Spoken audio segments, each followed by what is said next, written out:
صدای بغض‌های تکیده ما شکوفه کرد، نوای گریه مادرم به خون کبوتر سپید بهانه کرد. بلرز ایران و بلرزان غرور گذشته را، بشوی ننگ را که بر صورتت آشیانه کرد.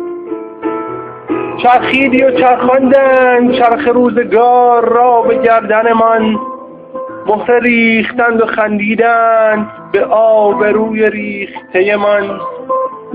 سیراب کنم اگرچه خون دهم چو چشمه به خاکت، نماند ایران به خواری و خفت به همت فرزندان و رستم من.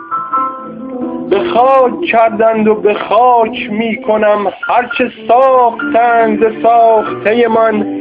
به باد می دهم که به باد دادند داشته و نداشته من.